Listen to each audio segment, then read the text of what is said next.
Assalamualaikum warahmatullahi wabarakatuh. Bagaimana kabarnya anak-anak hebat? Pasti tetap semangat ya. Sebelum memulai pembelajaran hari ini, mari kita berdoa bersama-sama. Let's start our activities today by saying Basmalah together. Bismillahirrahmanirrahim. Anak-anak hebat, kemarin kita sudah belajar tentang ekosistem. Bagaimana jika ekosistem hutan di Indonesia semakin berkurang akibat ulah manusia? Bagaimana dengan kehidupan hewan di dalamnya? Ya, kalian pasti penasaran. Baik, hari ini kita akan belajar tema 5, subtema 5 pembelajaran kedua. Tujuan pembelajaran hari ini adalah 1.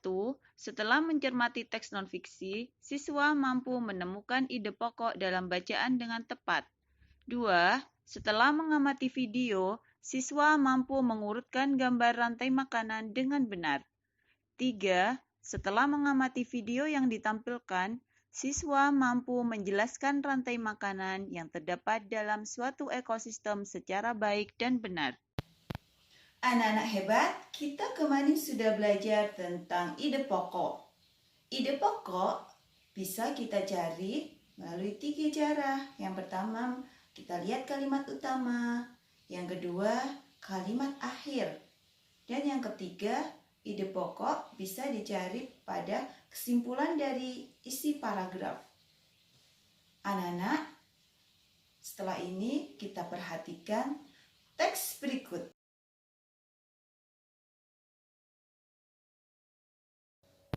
Baik, setelah kalian memperhatikan teks tadi, silakan diskusikan LKPD yang sudah dibagikan secara online dengan kelompok kalian. Good student, now it's time for presentation. Wah, hebat sekali, setiap kelompok sudah mempresentasikan hasilnya. Anak-anak hebat, dari bacaan tadi, apa yang terjadi dengan hewan-hewan setelah terjadinya gunung meletus? Ya, benar sekali. Salah satu akibatnya hewan tidak mendapat makanan dan akan berpengaruh terhadap hewan lainnya. Anak hebat, saksikan video berikut ini. Pagi itu matahari bersinar cerah. Tunas-tunas rumput mulai tumbuh, menyeruak dari dalam tanah. Kehidupan baru dimulai, hijau, segar, dan penuh harapan. Rumput hijau tumbuh subur, berdempetan, dan menarik perhatian para herbivora di sekitarnya. Sekumpulan jangkrik datang pertama kali, memakan rumput muda yang ditemuinya. Mereka melahap rumput itu dengan cepat. Rombongan jangkrik yang sedang berpesta ternyata mengundang tamu lain. Para katak bergabung, bukan untuk memakan rumput, tapi mengincar para jangkrik yang sedang berkumpul. Perlahan tapi pasti, para jangkrik itu dilahap oleh katak. Mereka memakan para jangkrik dengan sangat rakus. Setelah kenyang, katak itu pergi, melompat-lompat dengan gembira. Gerakan sang katak ternyata menarik perhatian seekor ular. Dengan gerakan halus tanpa suara, ular itu mendekati sang katak. Tanpa disadari oleh sang katak, ular itu sudah di dekatnya. Dengan gerakan yang sangat cepat, ular itu langsung menyerang dengan gigitan berbisa. Katak mencoba melepaskan diri, tapi gigitan sang ular sangat kuat. Ditambah, bisa yang disuntikan ular itu telah menyebar ke tubuhnya dan sang katak semakin lemah. Akhirnya ular itu melahap sang katak tanpa mengunyahnya terlebih dahulu. Selesai menelan katak itu, sang ular merasa kenyang. Ia merayap lambat menyusuri jalan. Tujuannya adalah untuk pulang ke sarangnya di dalam lubang tanah. Di tengah perjalanan, seekor elang terbang mengawasinya dari udara. Ular itu menyadari bahaya yang mengancam. Ia mempercepat lajunya, berharap bisa masuk ke lubang untuk sembunyi. Tapi tiba-tiba elang itu menukik tajam menuju ke arah ular yang tengah bergerak cepat. Bak sambaran petir, elang itu menyerang dan mencengkeram tubuh ular menggunakan kakinya yang kuat. Sang ular mencoba menyelamatkan diri. Akhirnya, ular itu menyerah dan sang elang menang. Dengan paruhnya yang tajam, sang elang memakan ular hasil tangkapannya. Elang itu melanjutkan hidupnya untuk beberapa waktu ke depan, hingga tiba saatnya ia mati, terbaring tak berdaya di tanah. Bangkai elang membusuk, mengundang para lalat. Mereka meletakkan telurnya di dalam bangkai elang. Dalam waktu singkat, telur lalat menetas, dan para belatung menguraikan bangkai elang itu. Dari sisa bangkai elang itu, tanah menjadi subur. Angin menebarkan benih, dan tunas-tunas rumput tumbuh, menyeruak dari dalam tanah. Kehidupan baru telah dimulai. Hidup terus berjalan. Ada yang tumbuh, ada yang makan, ada yang dimakan, ada yang mati, tapi itu bukan akhir. Ini adalah awal yang baru. Proses alamiah ini terus berputar tanpa henti demi keseimbangan alam. Seru sekali kan tayangan video tadi? Pada dasarnya, setiap makhluk hidup di dunia ini saling berhubungan, seperti yang terjadi pada suatu ekosistem sawah. Padi dimakan oleh tikus. Tikus tersebut dimakan oleh ular.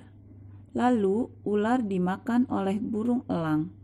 Setelah waktu berlalu, elang itu mati. Bangkai akan diproses oleh makhluk hidup pengurai. Jadi, tercampur oleh tanah.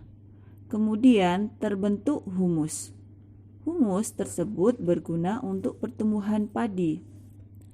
Proses tersebut terus berjalan dari waktu ke waktu. Maka, itulah yang disebut rantai makanan.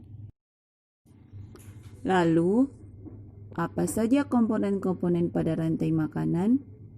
Kita lihat yuk rantai makanan yang terdapat pada ekosistem sawah.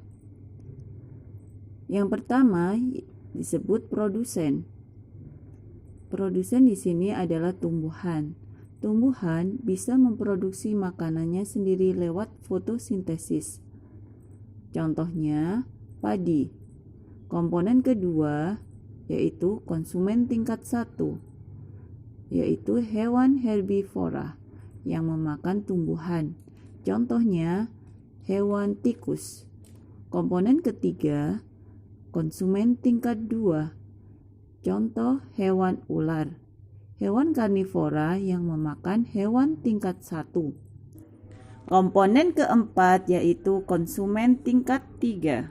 Contohnya yaitu elang. Elang memakan hewan tingkat 2. Setelah elang mati, ada komponen terakhir yaitu pengurai. Biasanya berupa bakteri dan jamur yang memproses bangkai hewan yang bisa dimanfaatkan kembali oleh produsen.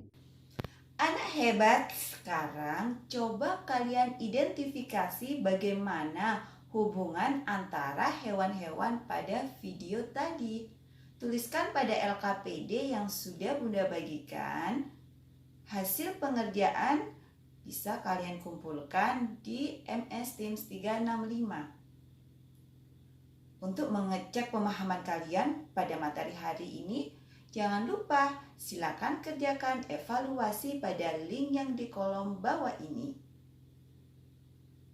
Sebelum mengakhiri kegiatan hari ini, mari kita simpulkan bersama-sama pembelajaran hari ini.